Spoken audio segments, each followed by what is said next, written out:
keterampilan PAI. Pada bab 9 yang berjudul Jual Beli, Hutang Piutang, dan Riba. Guru pembimbingnya yaitu Ibu Sari Rambe Madani.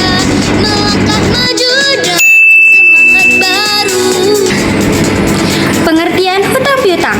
Secara sederhana, hutang adalah kewajiban finansial yang dimiliki pihak yang berhutang. Sedangkan piutang adalah hak finansial yang dimiliki oleh pihak yang memberikan hutang. Hutang piutang adalah istilah yang merujuk pada perjanjian keuangan antara dua pihak, di mana satu pihak memberikan pinjaman kepada pihak yang lainnya dengan syarat pinjaman tersebut akan dikembalikan dalam jangka waktu tertentu. Ada dua kata dalam bahasa Arab yang diartikan sebagai hutang piutang, yaitu dain dan qard. Ini akan membacakan dalil hukum hutang piutang Quran Surah Al-Baqarah ayat 280. A'udzubillahi minasyaitonir rajim. Wa in kana zu usratin fanaziratun ila maisarah wa an tasaddaqu khairun lakum in kuntum ta'lamun. Artinya, dan jika orang yang berhutang itu dalam kesukaran, maka berilah tangguh sampai dia berkelapangan, dan menyedekahkan sebagian atau semua utang itu lebih baik bagimu jika kamu mengetahuinya. Wa may yassara ala mu'sirin yassara lahu alaihi fid dunya wal akhirah. Artinya, dan barang siapa yang memudahkan orang kesulitan dalam masalah hutang, maka Allah memudahkan baginya dari kesulitan di dunia dan akhirat. Hadis riwayat Muslim. Syarat dan rukun hutang piutang ada 3. Yang pertama, orang yang berhutang dan berpiutang syaratnya balik dan berakal. Yang kedua, barang atau harta yang dihutangkan syaratnya jelas jumlah, kadar, dan takarannya. Yang ketiga, akad ijab kabul. Syaratnya tidak mempersyaratkan tambahan tertentu.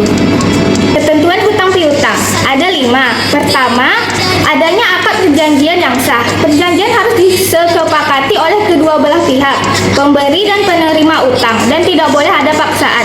Yang kedua, tidak ada riba. Utang piutang tidak boleh disertai dengan keuntungan atau bunga apapun. Pemberi utang tidak boleh mengambil keuntungan atau manfaat dari yang berhutang. Yang ketiga, adanya niat untuk melunasi hutang. Orang yang berhutang harus memiliki niat yang sungguh-sungguh untuk melunasinya, dan pemberi hutang harus mengingatkannya orang yang berhutang. Yang keempat, tidak berhutang kecuali dalam keadaan darurat. Berhutang sebaiknya dilakukan jika benar-benar terpaksa atau mendesak, misalnya karena kelaparan, sakit, atau keadaan darurat lainnya. Yang kelima, utang piutang lebih baik ditulis dan dipersaksikan. Untuk menghindari perselisihan di kemudian hari, penjanjian utang piutang disarankan untuk ditulis dan disaksikan oleh orang yang dapat dipercaya. Macam-macam hutang piutang. Yang pertama, dain. Dain adalah mencakup segala jenis utang karena sebab apapun. Yang kedua, qard. Secara khusus didefinisikan sebagai utang yang memang terjadi karena akad pinjaman atau utang piutang. Hikmah hutang piutang bagi orang yang berpiutang: 1.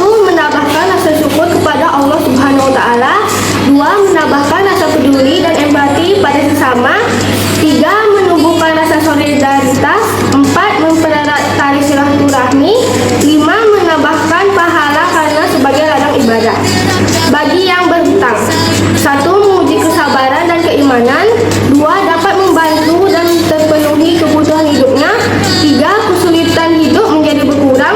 4. Bisa untuk membuka lapangan usaha dari modal uang hasil berhutang.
Ya. Alhamdulillah Kak, korbannya udah sembuh. Saya juga udah dapet duitnya. Ini Kak. Kalau nggak ada kakak kan bingung juga Kak kemarin kayak gimana. Semoga panjang umur ya Kak, sehat selalu. Makasih banyak. Saya balikin Kak. Ya, makasih ya Kak. Iya. Sekian video dari kami. Kesimpulan dari video ini adalah jika kalian membawa motor, kurangilah kecepatan dan jangan ngebut-ngebut. Dan yang kedua, jika kalian menyeberang jalan, jangan lupa lihat kanan kiri. Yang ketiga, jika kalian berhutang, jangan lupa dibayar sebelum jatuh tempo. Terima kasih sudah menonton video praktek kami. Assalamualaikum.